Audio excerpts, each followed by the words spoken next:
Welcome to the newest edition of the Identity Talk family, the Radical Math Talk podcast. And this is the podcast for the revolutionaries in math education.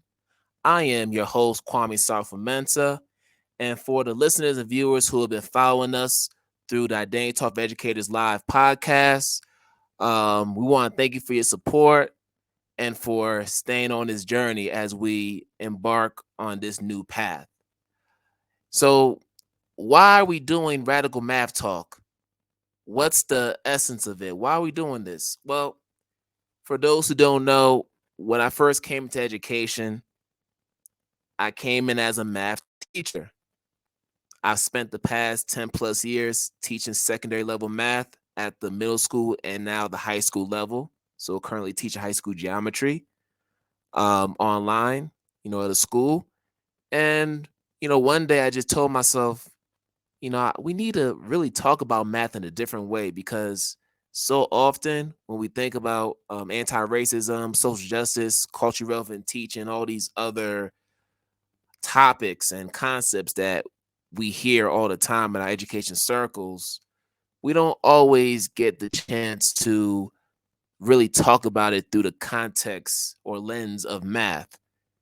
It seems like a foreign concept. So with this podcast, we really want to explore the intersection between mathematics, anti-racism, social justice, and see what we can do to use this platform, this discipline that we love as a vehicle for liberation.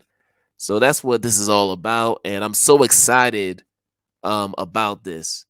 But before we get to the main thing, if you're on YouTube, please make sure you hit that red subscribe button so you can catch episodes of both the Identity Talk Educators Live podcast as well as the Radical Math Talk podcast. And we're always happy to receive donations, no matter how big or how small, to help us keep this platform going, to help us keep bringing on these phenomenal guests, these educators who are going to continue to pour into us with their knowledge and their greatness. So for those who are listening from Apple Podcast, Spotify, or whatever streaming platform you're listening from, please make sure you subscribe there as well. And donations can be given to Cash App through the handle ID Talk for Ed, of course, with the $ in the front. And then if you're using Venmo, at Kwame SM. So thank you again for y'all's support as we continue to build on this Identity Talk movement. Now, for our inaugural guest tonight, we have a mathematician who is just phenomenal. I've had a chance to just check out her work, and I'm just really digging how she's putting a spin on math in a way that we haven't looked at it before. So in today's episode, we're going to be focusing on applied mathematics. We're going to be focusing on STEM and how we can use the disciplines as a vehicle to increase representation of Black and brown folks, because that's something that we're still talking about even in 2021. And this sister is really doing a great job in ensuring that we amplify that message and really address the issue. So listen, without further ado, let me bring on Nicole Washington onto the podcast, and she's going to share with us her journey as a mathematician and also the work that she's currently doing to really push them forward. So let's bring her on. Welcome. Hello. It's great to be here. Yes, it is great to have you. So how you feeling? I'm feeling good. I'm loving the whole intro, whole platform that you have for this new podcast. So I am so honored to be one of the first to be on here. This is dope. I appreciate it. Appreciate it. We're honored to have you. So yeah, let's get right in. So I know that born, raised in Atlanta. Well, not born. That's home. Not born, but raised there for Yeah, sure. raised. Raised there. So where were you born? I was born in Seattle, so I was actually raised between both Wow. cities. I spent a lot of time from Seattle to Atlanta, back and forth throughout Hey, childhood. coastal. Very coastal, which really Wow, impacts the wow. way I see a lot of things. They're two very different worlds. Okay. I can imagine. So let's talk about your journey from Seattle to Atlanta, and we'll eventually get to Ann Arbor at some point. At But let's some start point. from the beginning. So for this new platform, the first thing that we love for our guests to do is just share their mathography. So the mathography is just basically your autobiography as a mathematician, how you came across math at a young age, how you've evolved with math, and where you are now with it. So however you want to share that story, the floor is yours. Yeah, this journey through math has been a long one. So my story with math really started in about, I would pinpoint somewhere between third and fifth grade. I was already really curious about math, seeing things in my elementary school. I went to Mary McLeod Bethune Elementary in College Park, Georgia. And I had teachers, all black teachers. I've always gone to all black schools, K through 12. They were very encouraging of me being interested in math just for leisure. Like I was one of those kids where I would go to the library, pick out some math books, and just do math problems for fun because I was bored or just need something to distract myself. And I always felt like I was capable of doing it. So that always made me want to do more, learn more for the next grade level. The teacher that really changed the game for me, though, was my fifth grade teacher, Miss Tarla Williams, who, if there's any way that she's on the internet and sees this, please reach out to me because I've tried to find her before. Uh, was in fifth grade. I was always getting my homework done all the time and like advanced of everyone else before like the bell would even ring. I was done, and she was like, "Okay, well let's bump you up some." She went to the middle school next door, got their sixth and seventh grade math book, and gave it to me. She said, "You're going to start choosing your own homework. Just tell me what you want to do out of this book, and when it's time for math time, you'll just do that in the back." And she did that for me the entire school year. So I really do credit a lot to her of motivating that math interest because it was this teacher that saw that I was already moving ahead. And instead of like holding me back and just forcing me to stay on schedule with everyone else, she was like, okay, let's just keep it moving then.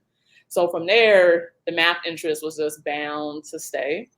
Now I have a bachelor's in applied mathematics from Georgia Institute of Technology. I have a master's of science in general mathematics from University of Michigan, Ann Arbor. And now I'm working on my PhD in mathematics education, where I actually study how Black students engage with different informal learning experiences, STEM informal learning experiences, like after school programs or extracurricular programs, and how can these programs be designed to make Black students feel more comfortable without having to lose their cultural identity. Because that was something I kept experiencing time and time again, was that I'll enter these math spaces, especially after high school. Because remember, I went to all Black schools, K through 12. So after Right. high school, I started going to PWIs. For those who don't know, that's predominantly white institutions.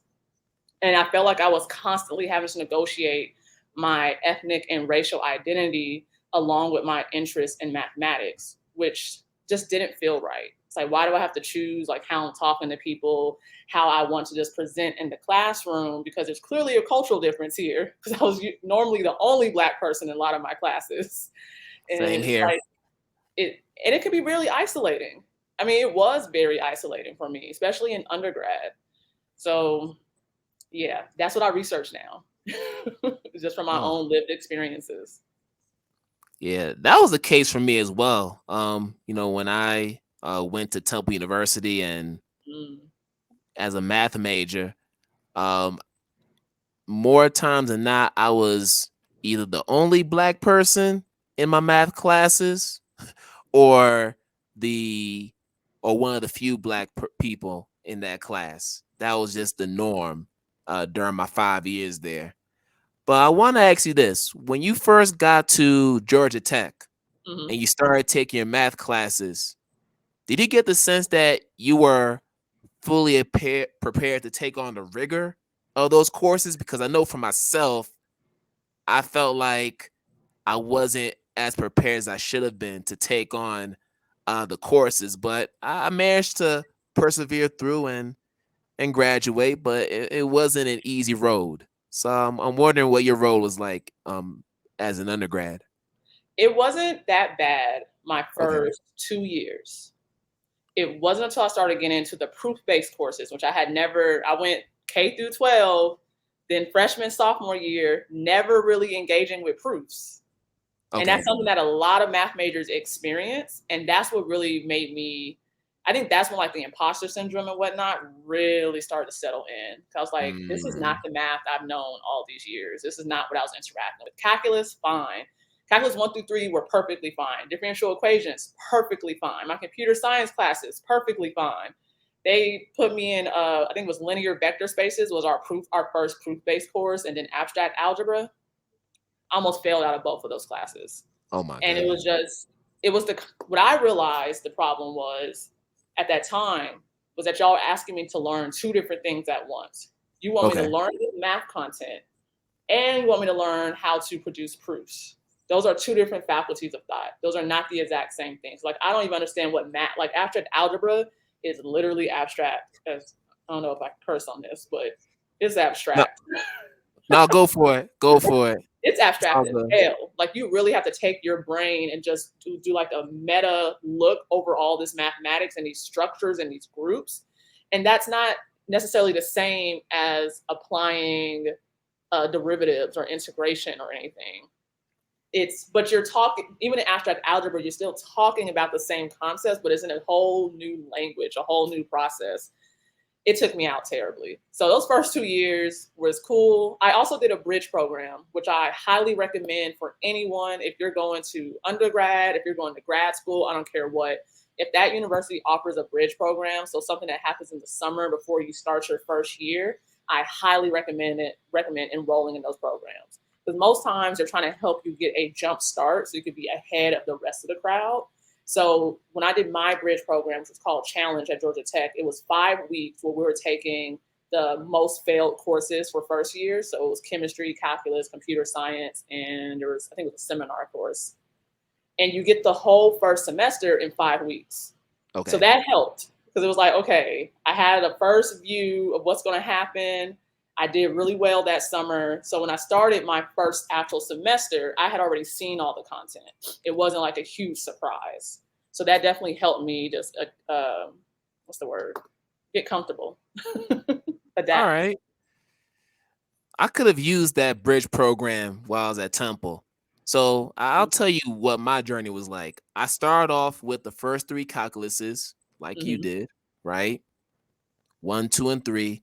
Now, mind you, in high school, the highest level of math that I reached was, I think, college level algebra two, something like that, Okay. right?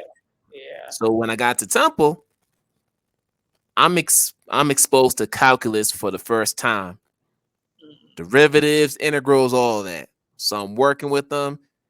First couple of classes were fine, but then when I got to calculus three, man, that's when things started to get real.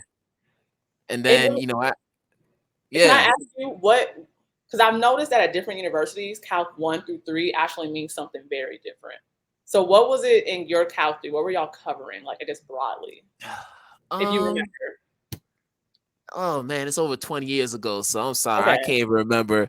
But I just know that it started off as just you learn about the basics, like what's a derivative, you're Hmm. calculating integrals, limits, like the basics, and Okay. then eventually it became more and more difficult. And then the next class I took was linear algebra, which was cool because like matrices and stuff. That Like stuff I is like I'm an smooth. algebra guy. Like I'm an algebra Yeah. guy, really. So like anything algebra, like I dig. And then eventually, I did number theory, which was cool as well. Hmm. Um, I think I did differential calculus. Hmm. I also did differential equations. And there are a few other classes in between that I can't remember. I'd have to look at my transcript. But the one class that really took me out was probability. Oh yeah. Probability kicked my behind to the point where I withdrew from the class midway through the semester because I knew, like, you know This how it isn't looking is. good. Midterms That's why I did coming fast up. track algebra. It's like this is I already Yep. see this is not looking good. Listen, midterms were coming up. Right. I'm in my dorm. I'm calculating my average. I'm looking at the syllabus. Okay, if I can pull off maybe a 67, I can then salvage my grade and Yep. still have That's some the way life. it goes. And once I didn't make that mark, I said, okay, I need to drop this course before it messes with my transcript. Okay. And I dropped it. And thankfully, I was able to take a replacement course.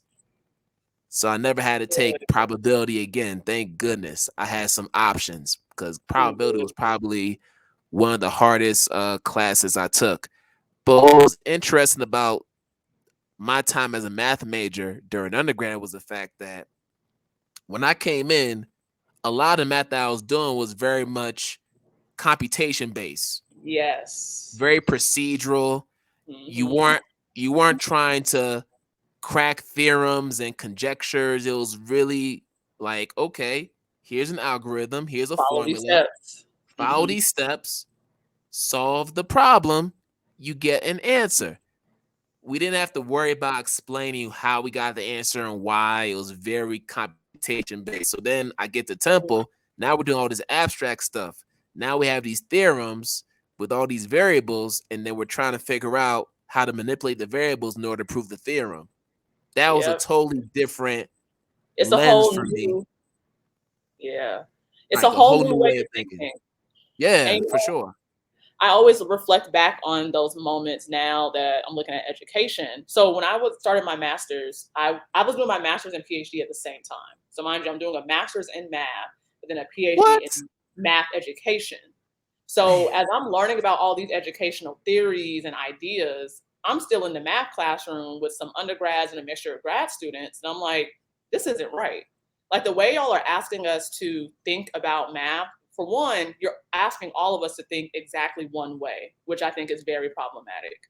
Then we also have this issue that we don't get a chance to really explain the way that we are thinking. You know, it's either you get a right or a wrong answer, as opposed to, did I learn something new or different from the week before or the months before that shows growth? But that's not what you're measuring. You're measuring whether in this one intense moment of testing, can I get Right. a right or wrong answer?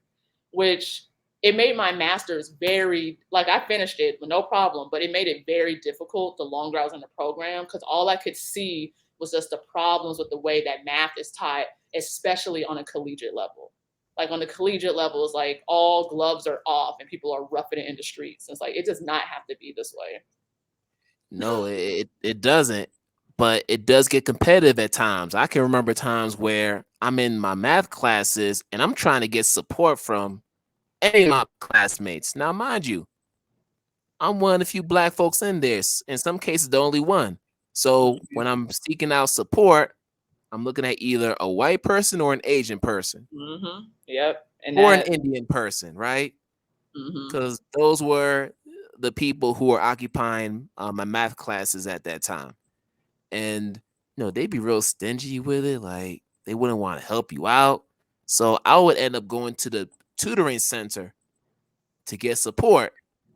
And honestly, if it wasn't for me going there every week, I would not have passed most of look, those math classes. Like real talk, I'm not even gonna I lie. was I was real annoying in undergrad. I know it. Because I would, when I got to my proof-based classes, you don't always have tutoring for those because there's only ever like 5 of us taking those courses. So who's Oh going to my tutor it? goodness. So what I would do, I knew where the grad students' office was. So all the math grad students shared a big office and they had their cubbies. I would walk in there and just say, hey, does anyone know how to do real analysis? Does anybody know how to Right? do whatever class I'm taking at the time? Because I need some help. And I'll just ask, like, hey, can you just explain why this proof does this? Like, why does this make sense? And I would be in there multiple times every single week. Just, I know no one said I couldn't be there, which is what I interpreted. So I might as well. Yeah, take advantage of that. Shoot, I Have would have to. done the same thing. I would have done the same exact thing. But, long story short, um, after going through those 5 years of taking Mhm. math classes, I knew probably after my junior year that I'm not going to pursue a PhD in this.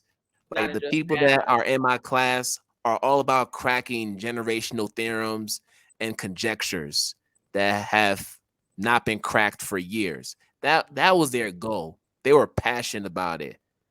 I wasn't that passionate about math to that degree. And Mm, that's when I realized there are levels to this. yeah, So, I mean, I graduated. I think I might have had a 2.5, 2.6 GPA in math. got out. Um, like my non-math GPA was like almost a full point higher than my major GPA. I Like see. that's how big the disparity was, right? Hmm. But I still love math, but I needed some time away from it after that.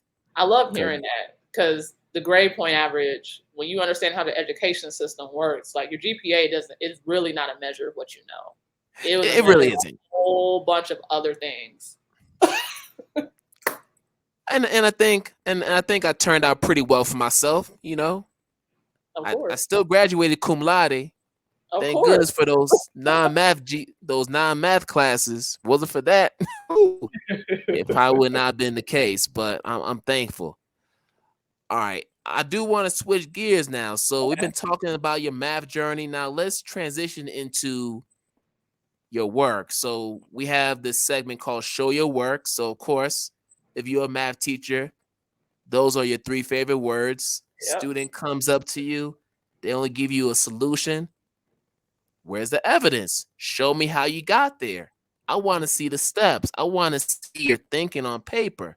So, in this context, when we say show your work, we want you to show your receipts. You got a whole lot of receipts. You're out here starting STEM businesses, tutoring businesses, all kinds of things. So this is all about you just flossing a little bit. You want to show those Okay. receipts, right? So let's start off with your current doctoral journey because in my other podcast, I Dare Talk for Educators Live, I've had a lot of Black women in academia who have pursued their doctorate and they're now professors trying to get tenure in the universities. Now, I'm not sure if that's the track you're trying to go with it or you're just strictly going for a doctorate. But Mhm. um, what I want to know from you is so far, just being a Black woman um, out in, Michigan, go Wolverines, right? Mhm. Oh, blue. Yep. Right? What are some of the ups and downs that you've experienced so far in this journey? Who I was just talking to my partner about this actually, Mhm. because the most significant change that keeps coming up time and time was me going from a purely STEM field into a social science field. Because those two fields just operate very differently. The expectations are very different. When I first started my grad program, it was, let's see, I graduated from undergrad December 2016. I started my Mhm. grad program by September 2017. So I had 9 months off. I went straight into grad school. And the real difference was the amount of reading, the amount of writing, and realizing how much my actual opinion is needed in this field. Like it's not until Mm. now in my 5th year that I'm really understanding that academia and being a doctoral candidate is really me voicing my opinion based on evidence and knowledge that I'm reading, the way that I'm interpreting the work, the way that I'm using frameworks is what's actually asked out of me.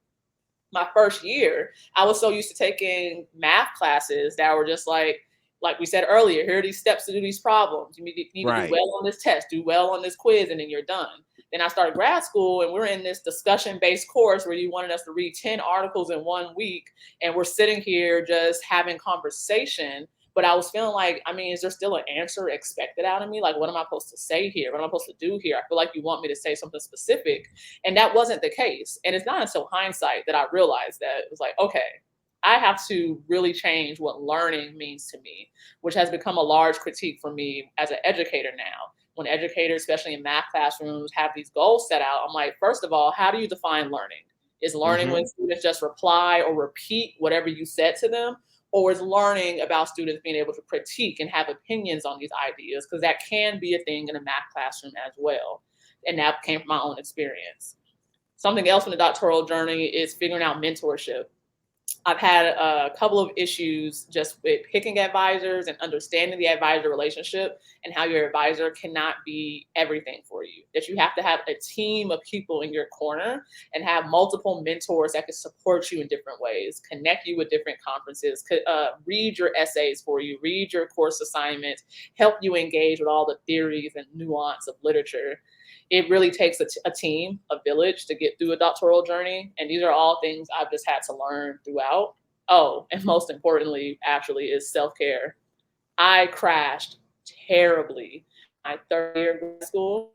I was not taking like good care of myself. I was overly anxious about a lot of things, had a lot of bad insomnia, and I literally had to put a pause on my program because of that. And I had to reassess what does my life look like as a grad student in my 20s, because that's also a difference that I didn't go straight to work like a lot of other people. I went from school to school and I'm still in my 20s. So as my body is changing and like the neurons and everything in my brain are changing, I'm also in this really intense doctoral program trying to understand who I am as a person while trying to accomplish this degree.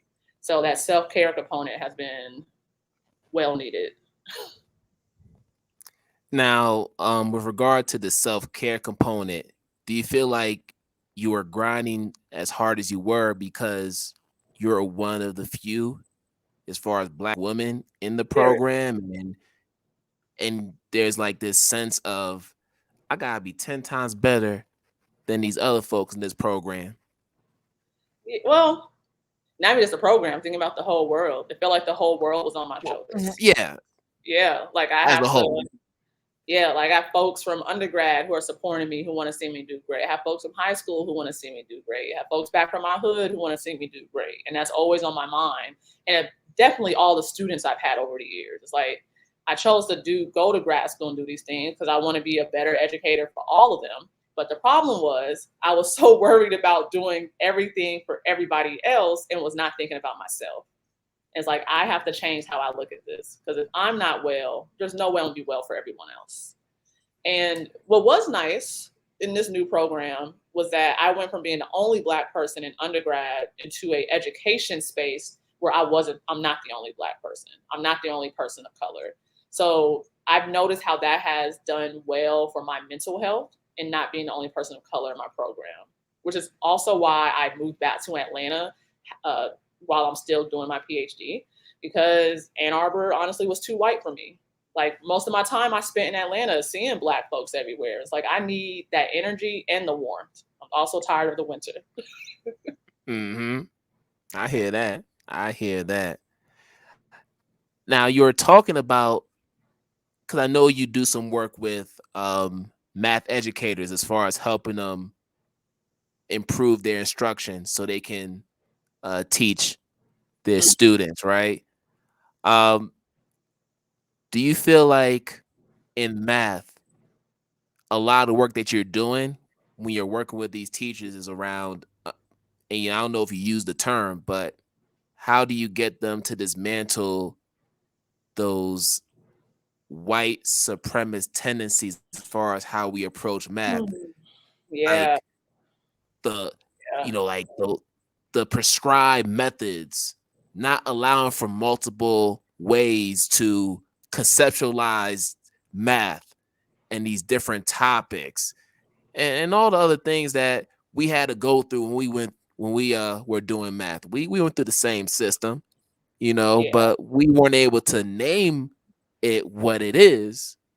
But over time, through education, we realized, okay, we probably weren't taught math in the best possible way, but some way, somehow, we were able to thrive and get to where we are today. So I Right. want you to talk more about what that preparation looks like with those math teachers.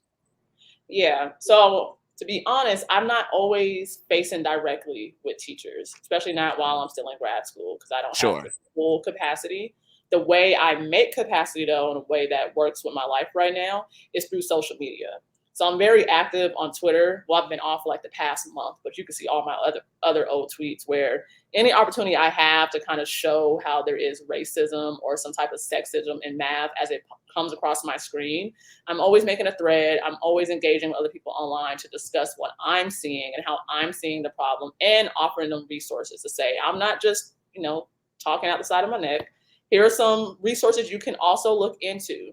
And if anyone wants to have continued conversation with me, you can come in my DMs. And I do that very well. When I was still on, I did that very often.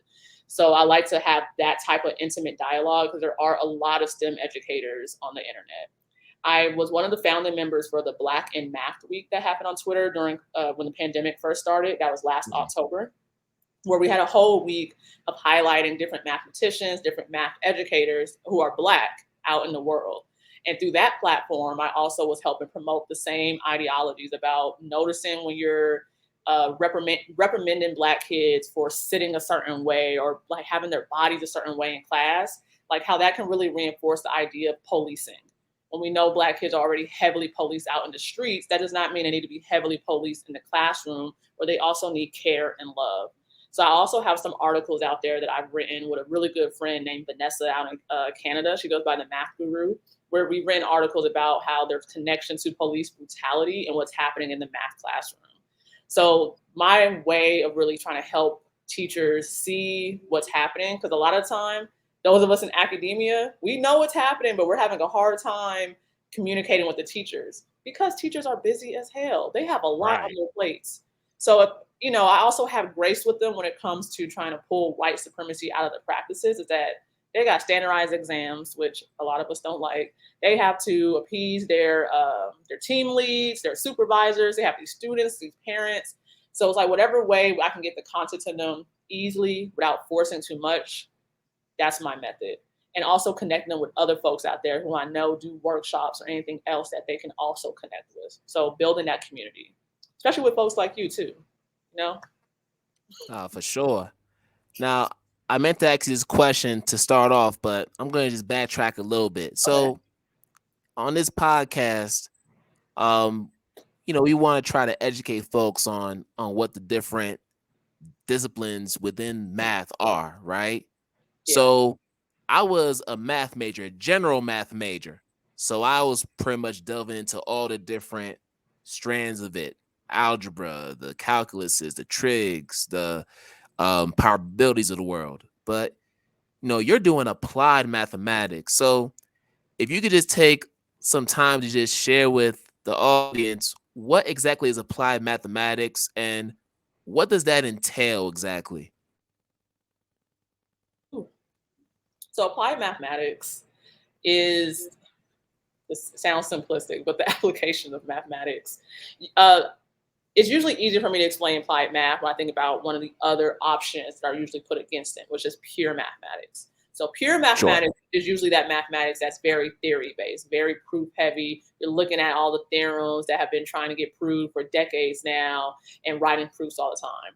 Applied mathematics is very, very large field because you can use mathematics in biology. You can use mathematics in chemistry. You can use mathematics in social justice. You can use mathematics in law. It's all the ways that you can actually apply mathematics in other disciplines. So using those computational tools or using any other mechanics that we have in math, like numerical analysis. Numerical analysis is actually a good example. So numerical analysis would be considered actually, numerical analysis can be in both fields, applied math and pure. So in the applied math sense, this is the type of mathematics that you use to measure like processing speeds in computers, or how can you make computers have less error when they're trying to process different programs or systems. That's where numerical analysis comes in, because it gives you different tools and resources to actually analyze how efficient your system is. So that's like using computer science. You could use another applied math field like biostatistics, which some will argue that statistics is not mathematics, which is a fair argument. But something like biostats can still fall into the category of applied math because you're using statistics to actually analyze biological phenomenon. So like COVID, We have used a lot of mathematics to try to understand the trends of how COVID is spreading and how it's impacting our lives. I've also used applied mathematics to help with legal cases. I have worked as an expert witness for law firms to help them just prove certain cases in the favor of whoever they're defending. So that uses a broad range of mathematics because it just depends on what the case is. Most times it's probability and statistics being used. So applied math is really just how are you using math as a verb? How are you putting it in action? Wow, and thank you for breaking that down. And as you're explaining it, I'm thinking to myself, man, I probably should have just been an applied math major.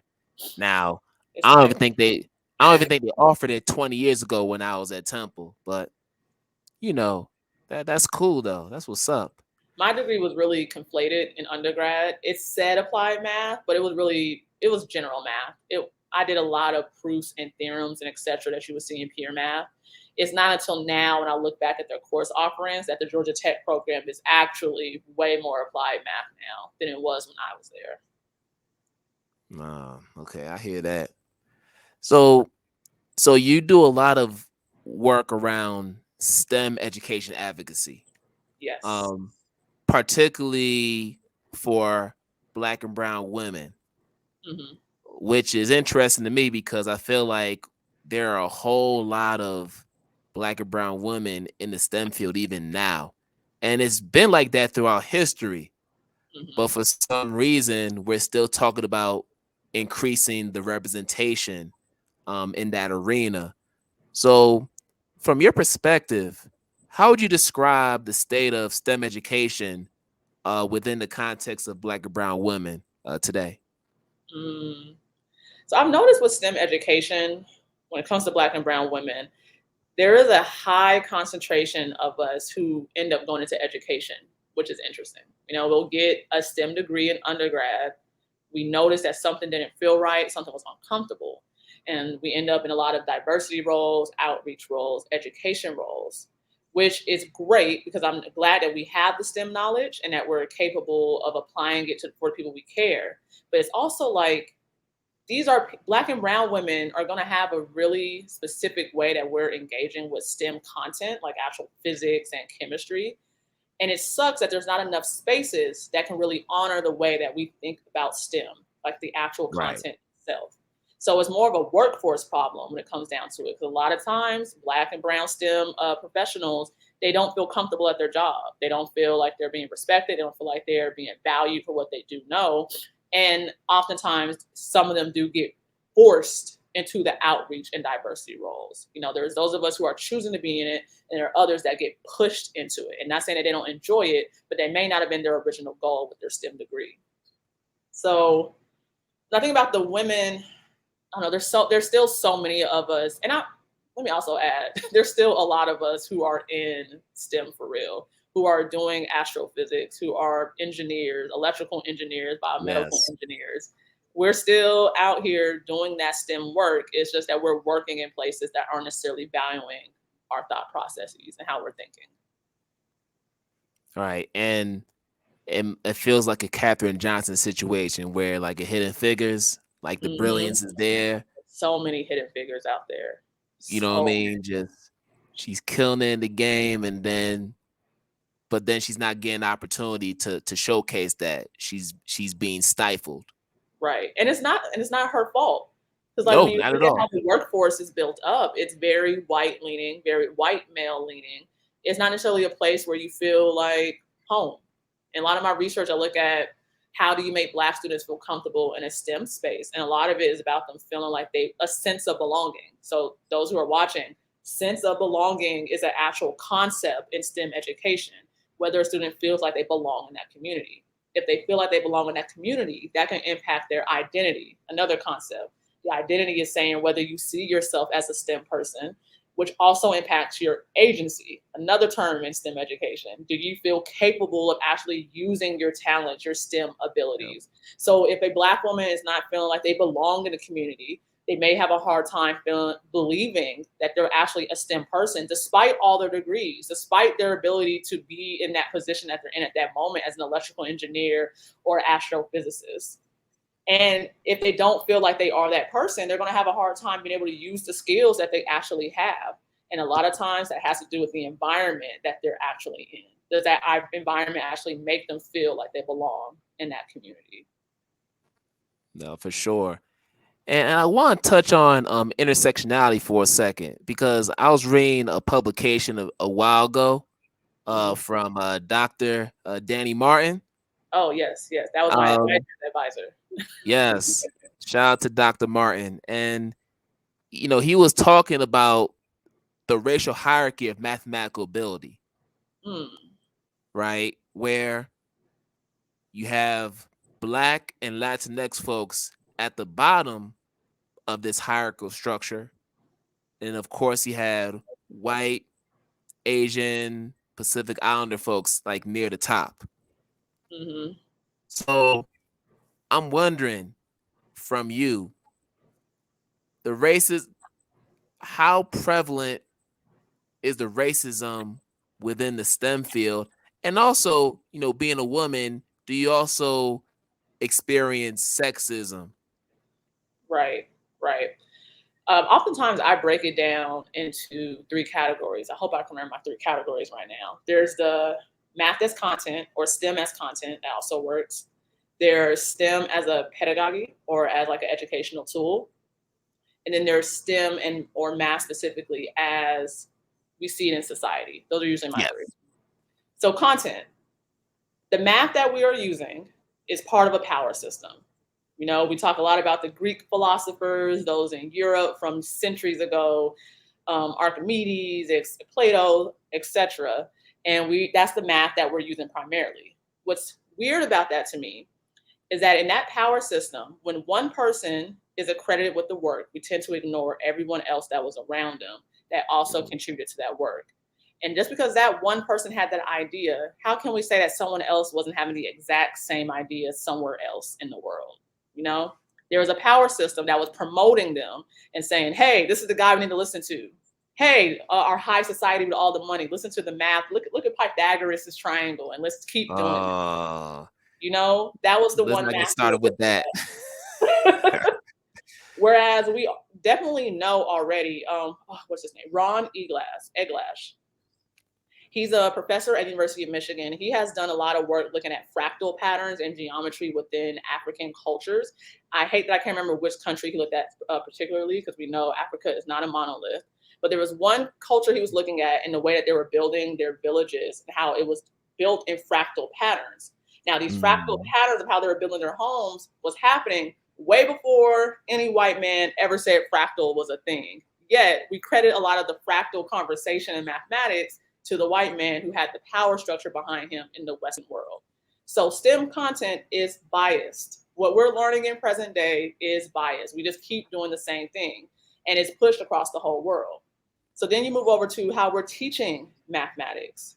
Same thing. When our education system started, it started as part of a response to the war, that we wanted to have like this a factory way to teach everybody the exact same thing so that we can beat Russia with Sputnik, so we can be at the forefront of technology in the world, which means all the students that were in those classrooms were white at the time, because this was before integration even happened. So our school system was built with white students in mind, and we've been applying that exact same teaching method all the way to now in 2021.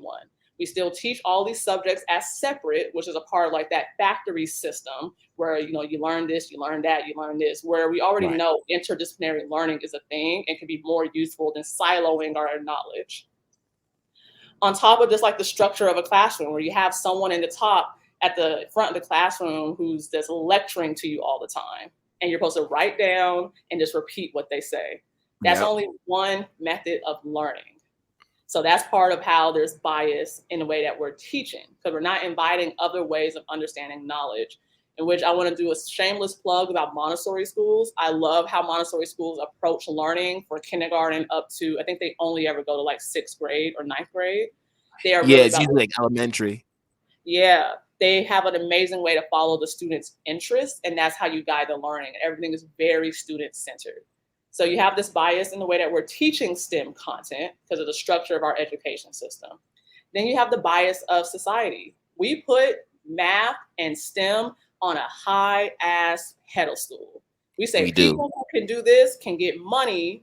They can get paid high enough money where they can do whatever they want in the society. I always have to acknowledge that as a Black woman who has 2 math degrees, I still have a huge privilege, even within my own community, to have a math degree. Because there are so many opportunities that I've been presented with just because I know math that other folks would not have presented with them in any other field because of how our society looks at math. You know, everyone says it's objective. Math is culture free. It's not. Just like any other subject, there is room to critique what this discipline, how it looks and how it operates. And there's a lot more critiquing going on now with Radical regard math. to math. Yeah.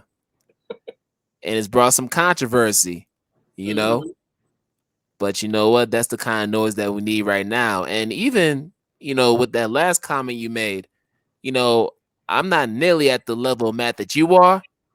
And I still get opportunities as well. So it just comes to show you how rare it is to see like Black mathematicians, Mm-hmm. um, you know, in society. So like the opportunities that are available to us are in abundance Yeah. compared to others because of just this one special skill, right? Mm-hmm.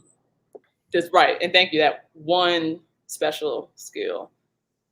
Because that's Yeah. also that idea of like the singular ability. I've always attributed that with Eurocentric ideologies and whiteness. This idea to do one thing, where if you look in more Afrocentric cultures, we're usually about communalism, multiplicity. We are capable of doing a lot more than just one thing, but our labor system is based on Eurocentric ideas. So we're always on this single track of find that one thing to do in life and get really good at it. Well, I think that's why when we think about America, it's built off of industrialization, right? Yeah, That's just right, how things operate. I mean, right, you're in Michigan, you're close enough to, I don't know how far Ann Arbor is from Detroit, but Motor City. You right. working in the motor car industry. And Hmm. if you lived in Detroit, you probably spent 40 years working at Ford or GM or one of the other big car retailers, just on a factory line, putting cars together. You know what I mean? So yeah, that's something that's always been part of the American fabric, if you will. Yeah. But yeah, let's talk about some of your entrepreneurial endeavors here. So you have here the STEMulation escape room, which I feel is Yes. a dope concept.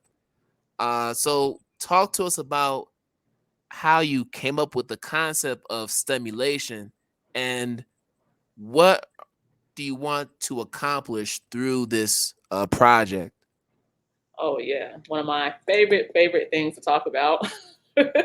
So, Stimulation Escape Room, we are a company that's all about pushing against all types of isms, phobias, misias, anything that we've seen in traditional schooling or education, especially in STEM fields. We are pushing against it and trying to show people alternatives. But we're not just going to lecture to you about it because that's also in a traditional system. We like to make games. We like to make entertainment. So our primary thing right now is making educational escape room boxes that you can actually order and do our Afrofuturistic escape room, which is called Spacebox. So what we do at Spacebox, we center the whole storyline on this fictional world that my team of writers has created about these Black astronauts who catch a virus in space. And in your escape room box, when it comes to your door, you're given some tools to try to figure out how to help the astronauts with this issue of a virus in space. So Stimulation Escape Room came about because I was at Michigan. I was part of this group, the Graduate Society of Black Engineers and Scientists, and we had an annual outreach event called STEMulation. And during Stimulation, there was a really cool escape room that someone picked up from another department. And I took over the escape room one year because I thought it was really cool. So I kind of redesigned it in my own way, added some new like adventures in it. And I was like, dang, I'm not only do I like this, I'm actually really good at this. Because I had a lot of teachers asking me if I could come back to their classrooms and do the exact same event for their other students when they came to the outreach event. So I spent the next year working with the incubator at Georgia Tech with the team, and we developed STEMulation Escape Room. Now, when the pandemic came, that changed our approach, because before it was all about going into the classroom and building the escape room for you. Pandemic happened and it's like, let's pivot. And that's when I got privy to subscription boxes. Shout out to Black Girl Magic if anyone needs to get like Oh, Brittany. Yeah, Brittany Brittany Rhodes. Yeah. Rhodes. Shout out Yes, to yes. Brittany. Shout out to Brittany, because she featured me in one of her boxes, and that's what exposed me to the world of subscription boxes. And that really helped me figure out how to pivot my company to do the escape room boxes instead. So that was it is still an amazing journey. My team, we actually have our first writing retreat in 2 weekends from now. And I'm proud to say that we were able to pay for everyone's housing and their transportation to get to our retreat. That way we could spend the weekend just being Black creatives, writing and thinking about sci-fi and STEM in our own ways. Dope, dope, dope. Now, you were mentioning it's a Afrofuturistic experience. So, listen, the reality is we might have some white folks watching this. They probably don't even know what Afrofuturism is. So, as you break down what that is, can you also explain how you feel that Afrofuturism can serve as a vehicle to combat anti-Blackness within the STEM space? What does that look like? Yeah, so Afrofuturism is a really cool genre. That's what you call it. It's actually, I think you put it underneath speculative fiction. So I'm gonna start at speculative fiction before I jump to Afrofuturism. Sure. Speculative fiction is a form of fiction where you're kind of taking the real things that happen in our world and you're putting a twist on it, whether it's from the past or how you're seeing the present, to make some type of social commentary. Now, that's not all speculative fiction, but the ones that I like to read are those that are trying to make a really strong social commentary. So Afrofuturism is taking events that we get to take control of our past, take control of our present, and say, how do we see our future? One of my favorite examples for Afrofuturism is actually from N.K. Jemisin, a very popular Black sci-fi and fantasy writer, where she said, if you think back to the Jetsons, that old futuristic show, Yep. where were all the Black people? Were they under the Not a clouds? single one. Were they down on the ground, just struggling in the streets, or living in a utopia? We don't know. Where are Black people in the future? So to me, Afrofuturism is the way to rethink what STEM looks like and how it operates. Another great example of how we use Afrofuturism to really critique what STEM looks like and how it could be. In Spacebox, we have this one product that we feature that's fictional called the OG pomade. Actually, I think I have the name wrong. No, it's OG pomade. Kind of looks like 0G. And the idea of the pomade is something that our Black astronauts in our world can use for their hair when they're preparing to go to the space station. Because one conversation we never see mentioned in the space industry is how are we accommodating for different cultural differences biologically? Black folks have a different type of hair. How are we going to accommodate when we're putting a helmet on? What do we need to prepare ourselves to be able to go into space and travel to other planets? So we create things like that we could say, all right, what's the chemistry of this pomade then? What's going to work in an anti-gravity environment when we don't have the same environments that we have here on Earth? So the real driving part of that Afrofuturism for us is always asking that question of what if and what could be. And as you're talking about Afrofuturism, I was just thinking about Shuri, her character in Black Panther. Yes. I mean, that's a very popular example of Afrofuturism right there. If you really enjoyed Black Panther and it was something new for you to see, that was like your first little snippet into Afrofuturism.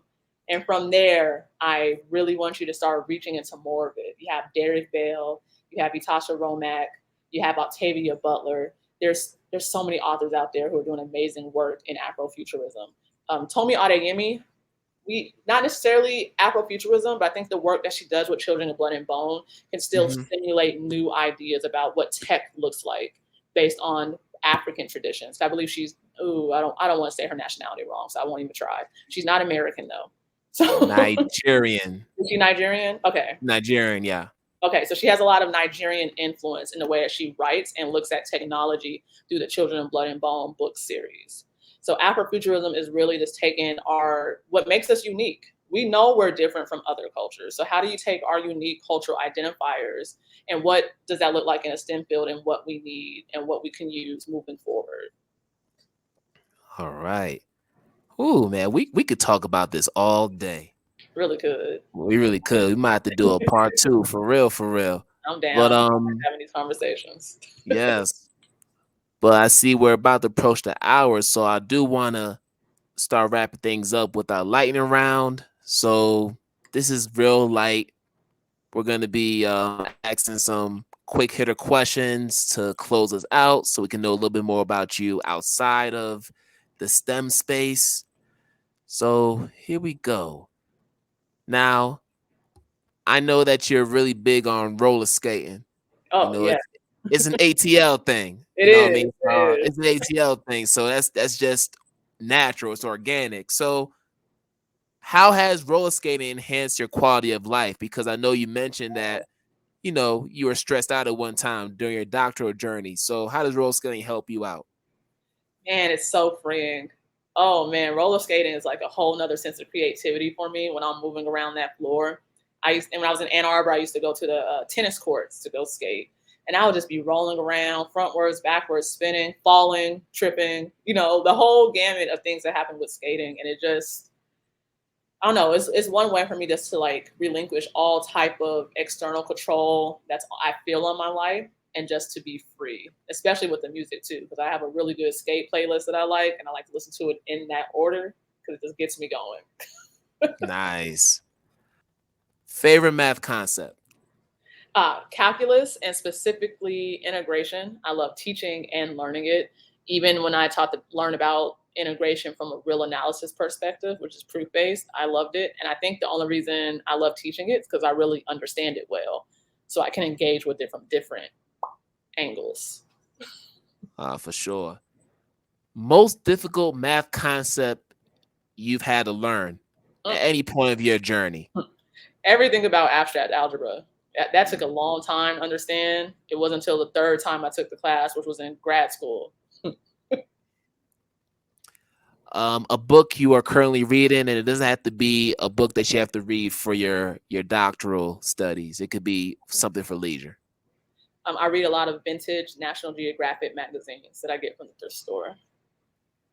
Awesome. And if you can invite three influential figures to dinner, dead or alive, who would they be? I read this question in advance. I forgot to prepare. So, oh, three influential people. And who would it be? Oh, man. There's one South African math professor who I think is really cool. Her name is Thick. I do not know how to pronounce her last name, but she's really dope. I would love to be able to talk and meet her. I really love Meg The Stallion a lot as a musical artist. She does some really dope work even for the community. So I like her not just duality, just multiplicity in who she is as a person, or at least how she presents herself. And Yeah, then college grad too, Megan college Thee grad too, Stallion. right? Shout While still a banging rap artist, like it's amazing to see that. doing it for H Town. Shout out to Houston. And then third, Octavia Butler. Oh, I love her work. Absolutely, Octavia Butler. Awesome, awesome. So, Nicole, thank you so much. We have completed episode 1 of Radical Math Talk. We making history today, and We are. thank you for being a part of it. Thank you for having me. Oh, for sure. But before you roll out, please let the good people know how they can connect with you on social media and also learn more about the STEMulation escape room. So let them know all that good info. Of course. So if you want to reach out to me on Twitter or Instagram, it's mathematical, MatheMatichole. If you want to connect with STEMulation, the business, you can go to Spacebox Escape Room on Instagram, or you can visit our website, stimulationescaperoom.org. So the two places to connect with us. There it is, y'all. So make sure y'all connect with Nicole. Make sure you connect with STEMulation, Spacebox, Escape Room, all that. So thank you once again. And I'm wishing you a good rest of the day, whatever Same time here. it is. All right. Thank you. Thank you. All right, good people. We're about to close out our very first episode of Radical Math Talk. And as I always like to say to my viewers and listeners, wishing you all a good morning, good afternoon, good night, wherever you are in the world. And we're going to do this again another time. Peace out, everybody.